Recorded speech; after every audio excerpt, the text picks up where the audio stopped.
I'm Martin Dorey and I'm here in Bude, my hometown in beautiful North Cornwall.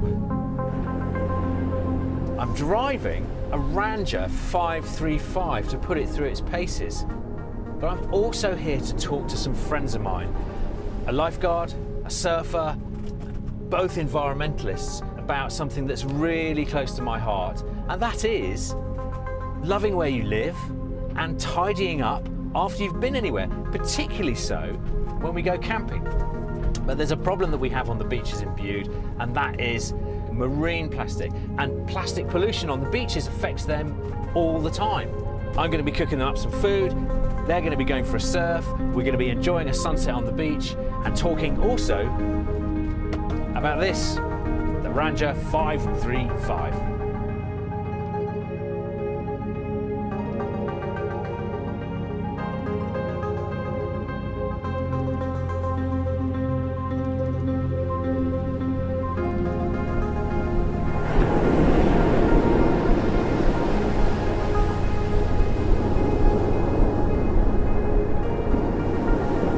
Right then, let's see what we can find.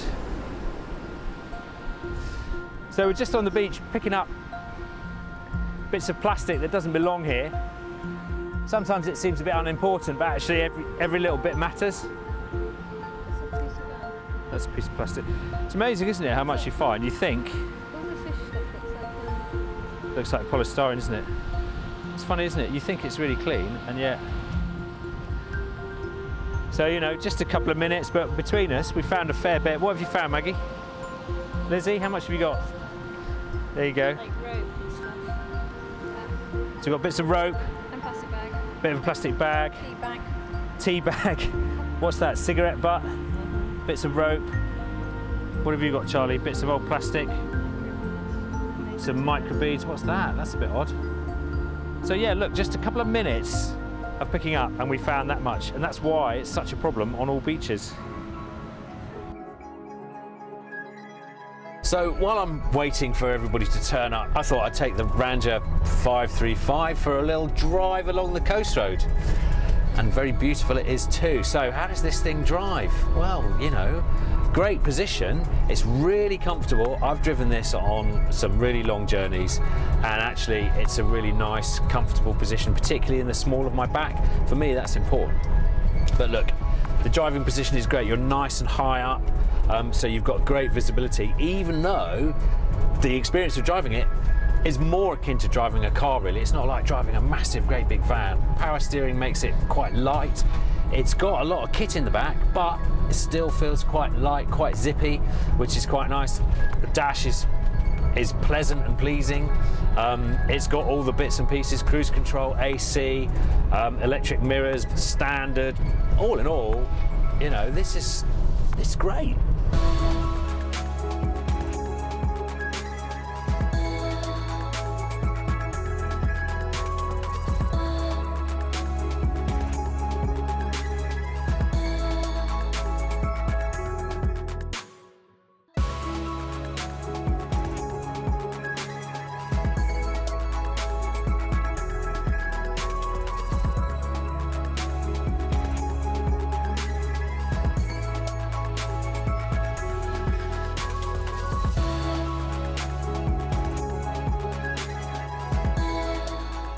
Hey guys, how you doing? Glad you could make it. Nice to see you, Ella. Come on, have a look at this amazing van I've got. I've got some of your veg, Joe, that cooked by your own self in Bude. Yeah! And I'm going to cook you something up while you guys go surfing, and the girls and I have been doing a bit of a beach clean. So, you know, come and have a look at this quickly. Go and tell us what you think. Would you go on a surf trip in this? Oh, definitely. And check out what's in the back as well. I was going to say, are we allowed to go in? Yeah. Quite new and shiny. Oh, Joe, come and look. Just get the toilet in it, like, that's all I care about. That is a game changer. How do you fit a toilet in here? It's mad, isn't it? Look, and so when you finish... It's actually like a proper little size camper. So when you've had your surf, you can use that later on.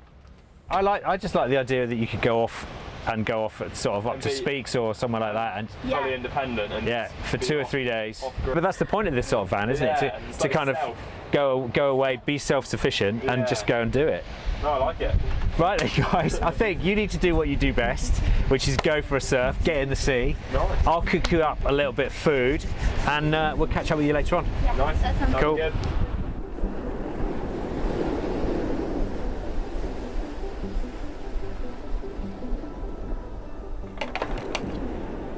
That's good. These are lovely fresh veg, aren't they? So that's camping, that is. Well done. Stick them in that bowl there, Maggie. Oh, that's smelling good. The kitchen here is pretty compact, but look, I'm standing up. I've got 2 pans, 2 rings, that's all you need. 2 pans, 2 rings. I've got a bit of rice on, I've got some fresh veg, which should be absolutely delicious because it's local. And you know, these units are really compact, really simple, and there's no fuss, is there? It's just good old camping.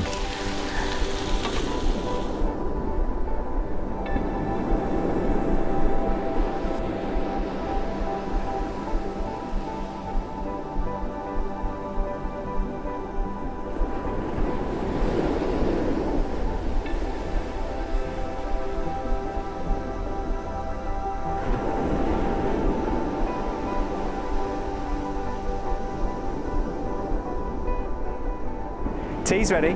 Climb in. Oh, wow. So just Your lovely veg. local veg. Yeah. In fact, it's all your veg, isn't it? I think. So anyway, dive in. So look, 4 of us in here. It's all right, isn't it? Yeah, It's pretty cozy and comfy, and actually, it's really nice to cook in. So, and I think actually, having travelled a lot in vans without showers and toilets, that it's got to be good, hasn't it? For me, that's the game changer. Yeah. I spent like 100%. 2 months living in a van this size without a shower or a toilet, and it was pretty feral after a while. I think the sea was my shower. I don't think I touched fresh water other than drinking it for like the whole entire time. But yeah, like having toilet and shower and everything was really nice, and then standing room. And It's just laid out really well. The bed's just there ready as well. Like you just pull it down and it's done. That's the thing we've really missed, isn't it? When we've been travelling in a small van without a loo or a shower. Yes, yeah. That you just, I don't know, you just need it. And if you're on a hot day like this, it's really nice to shower off. So let's get on to camping, tidying up. We did a little beach clean earlier, and it's amazing that the beach looks amazing, doesn't it? It looks immaculate. But we found, in just a couple of minutes, we found like 4 handfuls of tiny bits. But for you guys, it's really important, isn't it? Keeping the beach clean, keeping the environment clean. Tell us a bit about that. Basically, we obviously spend tons of time on the beach, like where our workplace is, and you just see the plastic all the time, every single day, no matter how long you're at the beach. It's then we became draining as well, because every day you'd be picking stuff up. You go back down there and it'll be there again the next day, and we're like, Never stopped. Then we thought, trying to make the beach cleaning into a social occasion by like all the different beach cleaning groups together, having big barbecues. we just kind of wanted to And, use our role as like younger people and lifeguards and surfers and try to encourage a different age group really to get involved, and also bring families and stuff. And yeah, so we together just as well. decided to start the plastic movement. As long as we can do a tiny bit, then it kind of makes a difference, doesn't Well, it? it does Every make a little bit difference. Well, so you cleaned, 10 miles of beaches in one day? Yeah, something like that. 3 times now. It's been going a long time, Yeah. and actually you've engaged loads of people locally about this problem. So actually, it's amazing when you see people picking up, because they do realise that plastic doesn't go away, does it? It's persistent. It's just a crazy, crazy issue. Like, you wonder how we ever got ourselves into the situation where there's just stuff that's never going to really disappear. You know, why is it, for people who don't understand why plastic is such a problem? For you guys on the beach, what you see, you know? I always say to myself, every time you pick a plastic bag off the beach, you're saving a turtle's life. Yeah. Because it's essentially what you're doing. Like, any turtle one day could die because it's choked on a bit of plastic bag that look like a jellyfish. And like from a lifeguard and like safety perspective as well, we've got jet skis, we've got boats that we use for rescues, and the amount of times there's like rope caught in the intake grill, or there's a plastic bag caught in the intake grill, and then that cuts out the engine.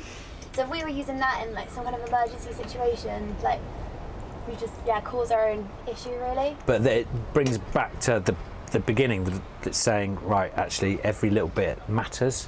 So even if you just have like a water bottle that you refill from the tap instead of buying water and not using a water bottle, that does make a difference, because that could be the bottle that ends up going, fouling the jet ski, or it could be the one that ends up inside the bird's stomach or anything. So every little bit matters.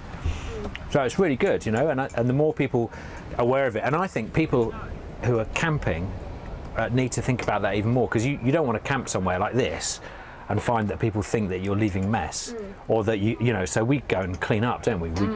As soon as we arrive somewhere, we'll go and have a quick litter pick around the place, just check it's okay, and then do it before we leave, so that no one can complain at us about the fact that we're wild camping. Because something like this, you are going to wild camp in this. So you're going to turn up somewhere, you want to leave it nicer than it was when you got there, and for no one to complain at you. So right, guys, cheers for that. Glad you like the van. So that's it, the Ranger 535.